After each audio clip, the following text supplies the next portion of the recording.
Welcome to Revenge by Eve. We've got a great story for you today.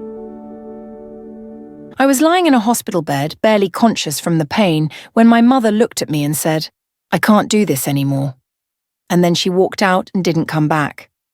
Before this story goes any further, tell me, would you have forgiven her or done what I did? And as you listen, comment where you're listening from. I read everyone. My mother's name was Linda, and for the first 16 years of my life, I thought she was the strongest person I knew. We didn't have much.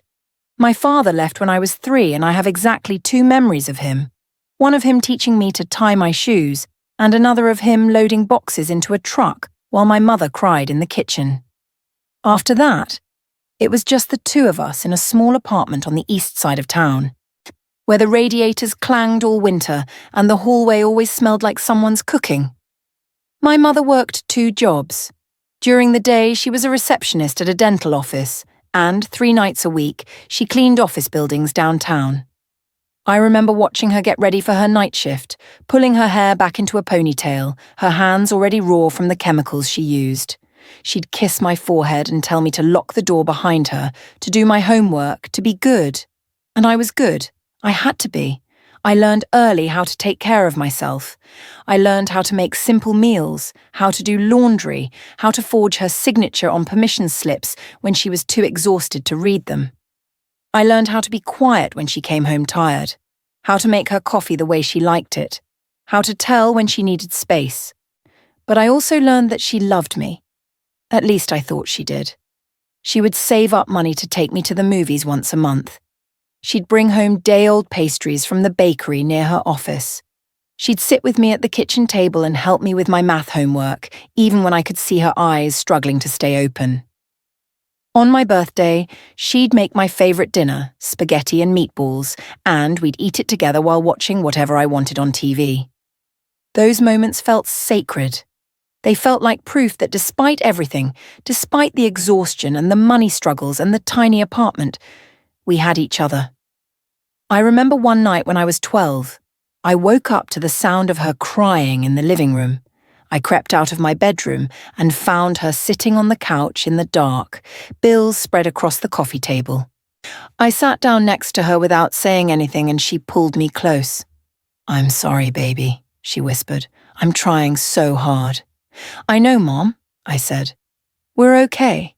She kissed the top of my head. "We are, aren't we? As long as we have each other." I believed that with my whole heart. I believed it through middle school, when I wore the same 3 outfits on rotation and pretended I liked them that way. I believed it through the times when we ate cereal for dinner because the paycheck hadn't come yet. I believed it through the lonely afternoons when I'd come home to an empty apartment and do my homework alone at the kitchen table. I believed it because she was my mother, and I thought that meant something unbreakable. The first crack appeared when I was 15. My mother started dating someone. His name was Richard, and he was a manager at the dental office where she worked. He was tall with greying hair and an easy smile that made people trust him immediately. My mother lit up when she talked about him. At first, I was happy for her. She deserved happiness. She deserved someone who would take her to dinner and make her laugh and help carry the weight she'd been carrying alone for so long. Richard started coming around the apartment. He'd bring pizza or Chinese food, and we'd eat together while he told stories about his day. He was polite to me, friendly even. He'd ask about school and nod at my answers like he actually cared. But then, things started to shift. My mother began spending more time at Richard's place. She'd come home from work, change, and leave again, telling me she'd be back late. "Don't wait up. There's leftovers in the fridge. I'll see you in the morning." The apartment started to feel emptier. I'd come home from school and she wouldn't be there. I'd wake up in the morning and she'd already be gone. Our monthly movie nights stopped happening. The kitchen table dinners became rare. She was physically present sometimes, but even when she was home, she felt distant, always on her phone texting Richard, always distracted. I tried to be understanding. I told myself she deserved this. She'd spent so many years sacrificing for me, and now she had a chance to be happy. I could handle being alone a little more. I was almost 16. I was practically an adult. But it hurt. I remember one evening I had made dinner, nothing fancy, just pasta and jarred sauce, and I set the table for two. I wanted to surprise her, to have one of our old kitchen table nights. When she came home, she looked at the table and smiled, but it was a tired smile. "That's sweet, honey, but Richard's taking me out tonight. I'm just here to change." "Oh," I said. "Maybe tomorrow?" "Yeah, maybe." But tomorrow never came. The weeks blurred together. She was gone more than she was home. When she was there, she talked about Richard constantly. "Richard said this. Richard thinks that. Richard wants me to meet his sister." I listened and nodded and tried to be happy for her, but a small, selfish part of me wanted to ask, "What about me?" I didn't ask, because I knew what the answer would be. She'd tell me I was being immature, that I should be happy she found someone, that I was old enough to take care of myself now. And maybe I was, but that didn't mean I wanted to. Things got worse after she moved in with Richard. It happened 6 months after they started dating. She sat me down one evening and told me she had news. Richard had asked her to move in with him. His house was bigger, nicer. It was closer to her work. It made sense. "What about me?" I asked. "You'll come too, of course," she said, but her voice lacked conviction. Richard's house was beautiful. It was a 3-bedroom colonial in a neighborhood where people had landscaped lawns and SUVs in the driveways. My room was twice the size of my old bedroom, with a window that looked out onto a backyard with a deck and a grill. But it never felt like home. Richard was different once we moved in. He wasn't mean exactly, but he wasn't warm either. He had rules. No shoes in the house. No eating in the living room. Quiet hours after 9 p.m. My mother followed his rules without question, and I was expected to do the same. I tried. I kept my room clean. I stayed quiet. I did my homework at the kitchen table and then disappeared upstairs before Richard got home from work. But I could feel myself becoming invisible. My mother stopped asking about my day. She stopped checking my homework. She stopped tucking me in, even though I was too old for it anyway. She was wrapped up in Richard's world, his friends, his family, his routines. I was just a leftover from her old life, something she dragged along out of obligation. I started spending more time at school, staying late for clubs and activities I didn't even care about, just so I wouldn't have to be in that house.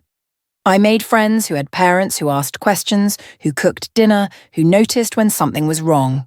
And something was wrong. I felt it in my chest. A tightness that never fully went away. I felt it in the way my mother's eyes would slide past me at the dinner table, in the way she'd sigh when I asked her to sign a permission slip, in the way she'd tell Richard about her day but never ask about mine. I was lonely in a way I'd never been before, because at least when it was just the two of us in that tiny apartment, I knew she saw me. Now, I wasn't sure she even remembered I was there.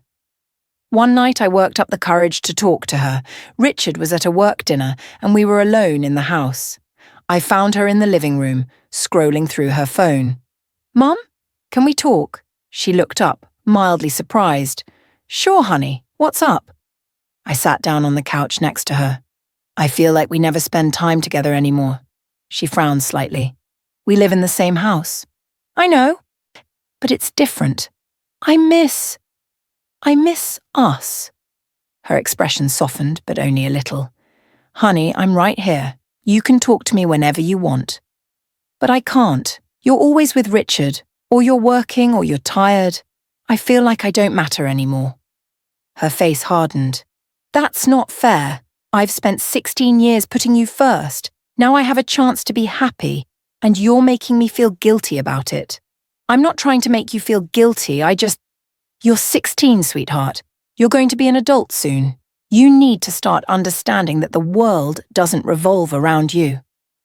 The words hit me like a slap. I stood up and went to my room without saying anything else. I lay on my bed and stared at the ceiling, trying to process what she'd said. The world doesn't revolve around you. I knew that. I'd always known that. But I'd thought, at least, that I mattered to her. that I was more than an inconvenience she was counting down the days until she could be free of.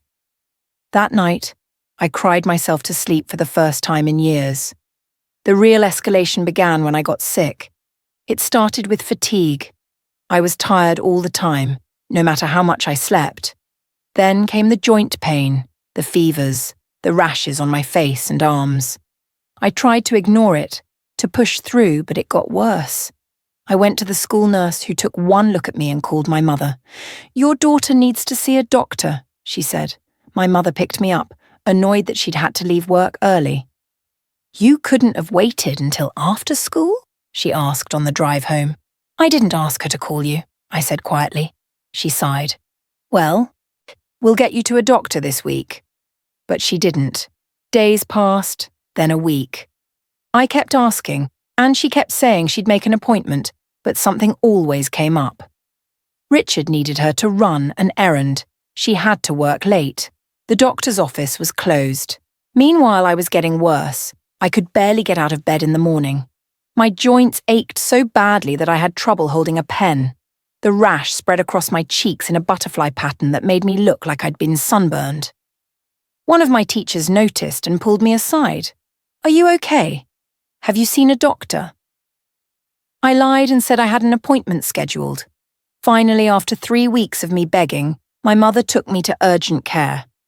The doctor took one look at me and ordered blood work. When the results came back, his expression was serious.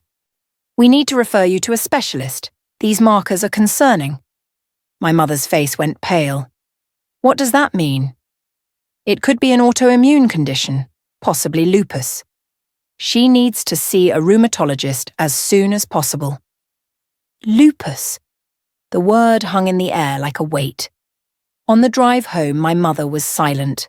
When we got back to the house, she went straight to her room and closed the door. I stood in the hallway, confused and scared, waiting for her to come out and tell me it was going to be okay. She didn't. The rheumatologist confirmed it 2 weeks later. Lupus. Systemic. Moderate to severe. I'd need medication, regular monitoring, lifestyle changes. The doctor handed my mother a stack of pamphlets and a prescription list. I watched her face as the doctor talked. She looked overwhelmed. She looked tired. But most of all, she looked angry. Not at the disease, at me, as if this was something I'd done to her. The core betrayal happened 3 months after my diagnosis. The medication helped, but it didn't fix everything. I still had bad days where I couldn't get out of bed. I still had to miss school, still had to cancel plans, still had to live my life around a disease I didn't ask for. My mother resented every bit of it. She complained about the cost of the medication, even though insurance covered most of it. She complained about having to drive me to appointments. She complained about having to adjust dinner to accommodate my dietary restrictions. "I can't do this," she'd mutter under her breath when she thought I couldn't hear. But I heard. Richard was no better. He started making comments about how I needed to push through and stop being so fragile. He'd tell stories about people he knew who had autoimmune diseases but still worked full-time jobs, as if I was being lazy by comparison. My mother never defended me. One evening, I had a particularly bad flare-up. My joints were so swollen I couldn't dress myself. I called for my mother and she came into my room with a look of pure frustration. "What is it now?"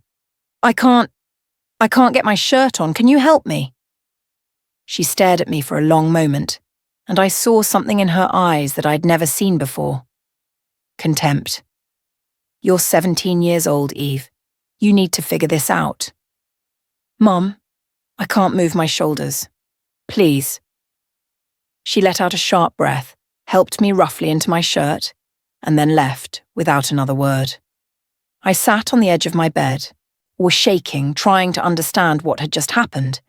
That night, I had to go to the emergency room. The flare-up was severe, and my doctor had warned me that if it got worse, I needed immediate care. I knocked on my mother's bedroom door and told her I needed to go to the hospital. She was lying in bed next to Richard, watching TV. "Can it wait until morning?" she asked. "No, Mom. The doctor said if it gets this bad, I have to go." Richard sat up. Linda, you've been running around all week. Can't she call an Uber or something? I stared at him, shocked. But what shocked me more was that my mother actually considered it. I'll take you, she said finally, her voice flat. But this has to stop. I can't keep doing this. The drive to the hospital was silent. When we got there, she dropped me off at the entrance. I'll park and meet you inside, she said. I went in, checked in at the desk, and sat in the waiting room. An hour passed. Then 2. She never came inside. I called her phone. No answer. I texted her. Nothing. Finally, a nurse helped me back to a room and I underwent treatment alone. They gave me IV steroids and monitored me for hours. When I was finally stable enough to leave, it was almost midnight. I called my mother again. This time, she answered. Are you done? Yeah. Can you come get me? There was a long pause. I'm at home. Richard's already asleep. Can you just get a cab? My throat tightened. Mom, I don't have money for a cab. Check my purse. I think I left some cash in there. Your purse is at home. Another pause. Then I don't know what to tell you, Eve. And she hung up. I sat in that hospital room, staring at my phone, unable to process what had just happened. A nurse noticed I was still there and asked if I was okay. I lied and said my ride was just running late. She offered to call me a cab and said I could pay the hospital back later. I took the cab home. When I walked into the house, it was dark and quiet. My mother's bedroom door was closed. I went to my room, crawled into bed, and lay there in the dark. And that's when I knew. She didn't love me anymore. Maybe she never had. The next morning I woke up feeling hollow. I got dressed, went downstairs, and found my mother in the kitchen making coffee. She didn't look at me. How are you feeling? She asked, her tone flat. Fine, I said. Good. That was it. No apology, no explanation, no acknowledgement of what she'd done. And Richard came downstairs and kissed my mother on the cheek. Morning, babe. Morning. They talked about their plans for the day. I stood there, invisible, holding a glass of water I couldn't drink because my stomach was in knots. Finally, I couldn't take it anymore. Why did you leave me at the hospital last night? My mother turned to me, surprised. Richard looked uncomfortable. I didn't leave you. I dropped you off. You never came inside. I was there for hours alone, and you didn't even check on me. You're not a child, Eve. You're old enough to handle a hospital visit on your own. I'm sick, Mom. I'm 17 and I have lupus and I needed you, and you left me there. Her face hardened. Don't be dramatic. You're fine. You got home, didn't you? Because a nurse helped me get a cab. Then the system worked. I stared at her. I trying to find some trace of the woman who used to hold me on the couch and tell me we'd always have each other. She was gone. I can't keep doing this, she said, her voice cold. This constant crisis, this constant need. I have a life too, Eve. I can't spend every waking moment catering to you. I'm not asking you to cater to me. I'm asking you to care. I do care, but I also have to take care of myself. And honestly, this is too much. You're too much. The words landed like a punch to the chest. Richard cleared his throat. Maybe we should all take a breath and talk about this later. There's nothing to talk about, my mother said. Eve needs to understand that I'm not going to put my entire life on hold because she's sick. I never asked you to, I whispered, but she wasn't listening. She was already walking away. I'm back to her coffee, back to Richard, back to the life I wasn't part of. I went upstairs, packed a bag, and called my best friend's mom. I asked if I could stay with them for a few days. She said yes without hesitation. When I walked out of that house, my mother didn't even notice. I stayed with my friend's family for a week. They were kind, warm, everything my own home wasn't. They asked how I was feeling. They made sure I took my medication. They included me in family dinners. And it broke something inside me because it showed me exactly how much I'd been missing. On the 7th day, my mother texted me, "When are you coming home?" Not, "Are you okay?" Not, "I'm sorry." Just a logistical question. I didn't respond. She called an hour later. "Eve, this is ridiculous. You need to come home." "Why?" I asked. "Because you live here." Do I? Because it doesn't feel like it. Don't be dramatic. We had a fight. Families fight. We didn't have a fight, Mom. You abandoned me at a hospital. I didn't abandon you. Stop exaggerating. I closed my eyes. I'll come back to get my things, but I'm not staying there anymore. Where are you going to go? I'll figure it out. Eve, you're being ridiculous. Maybe, but I'm done. I hung up. That was the moment I stopped waiting for her to change. I moved in with my friend's family temporarily while I figured out my next steps. Her parents helped me apply for emancipation. It was a long, complicated process, but with documentation of my mother's neglect and statements from my doctors about her failure to provide adequate care, the court eventually granted it. I was free, but freedom came with a cost. I had to work part-time while finishing high school. I had to manage my medical care alone. I had to grow up faster than I should have. My mother didn't fight the emancipation. She signed the papers without protest, almost relieved to be rid of the burden I'd become. That hurt more than anything. For 2 years, I didn't speak to her. I graduated high school. I got a job. I managed my lupus. I built a life that was mine, without her. And then, out of nowhere, she showed up. I was 21, working at a bookstore and taking classes at community college. I had my own apartment, small but mine. I was finally stable, finally okay. And then, one Saturday afternoon, I looked up from the register and saw her standing in the store. She looked older, tired. Her hair was grayer, her face thinner. She was alone. "Eve," she said softly. I froze. "What are you doing here?" "I wanted to see you, to talk." "How did you know I worked here?" "I asked around." My hands were shaking. "You need to leave." "Please, just 5 minutes." I looked around. My co-worker was watching, concerned. I didn't want to cause a scene. "Fine, outside." We walked out into the parking lot. She stood there, wringing her hands, looking nervous in a way I'd never seen before. "I made mistakes," she said. I almost laughed. "Mistakes? That's what you call it?" "I know I wasn't there for you when you needed me. I know I hurt you, but I want to make it right." "Why now?" She hesitated. "Richard and I split up, and I've been alone, and I've had time to think about everything. About you, about what I did." "So you're here because you're lonely?" "No. I'm here because you're my daughter and I love you." The words should have meant something, but they felt empty. Where was that love when I was in the hospital alone? Where was it when you called me too much? Where was it when you chose Richard over me every single day? I was overwhelmed. I didn't know how to handle it. You didn't try. You just gave up on me. I'm sorry. I looked at her, really looked at her, and I realized something. She wasn't sorry for what she'd done. She was sorry for how it turned out. Sorry that she was alone. Sorry that I wasn't there to fill the gap Richard had left. "I don't forgive you," I said quietly. Her face crumpled. "Please, I'm your mother." "You stopped being my mother the night you left me in that hospital." "Eve, please, I need you." And there it was. The truth.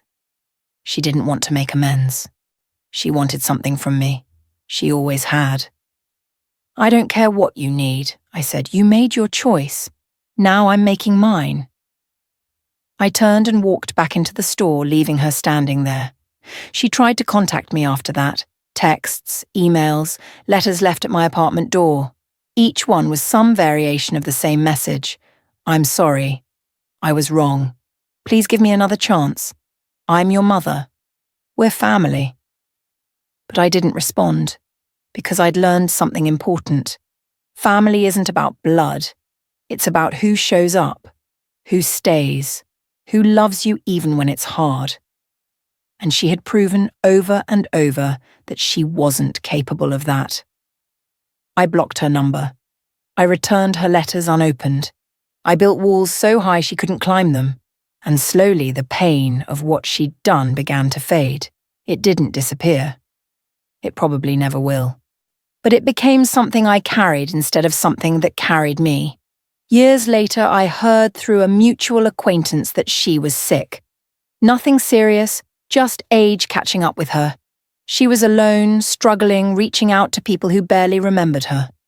Part of me felt sorry for her, but I didn't reach out, because the lesson she taught me, that love has to be earned, that it has to be shown, that words mean nothing without action, applied to her too. She had her chance. She had 17 years of chances, and she chose to walk away. Now it was her turn to live with that choice. I think about her sometimes. I wonder if she understands now what she did. If she replays those moments the way I used to. If she feels the weight of her absence the way I felt the weight of her abandonment. I hope she does. Not because I want her to suffer, but because I want her to understand. I'm not the daughter she left behind anymore. I'm not the sick teenager begging for scraps of love. I'm the woman who survived in spite of her, who built a life without her, who learned that the most important relationship you'll ever have is the one you have with yourself. And that's a lesson she'll never be able to teach me now. If you were in my place, what would you have done differently? And don't forget to tell me, where are you listening from right now? This is Revenge by Eve, and your voice matters here. Thanks for watching Revenge by Eve. We hope you enjoyed the story. See you soon.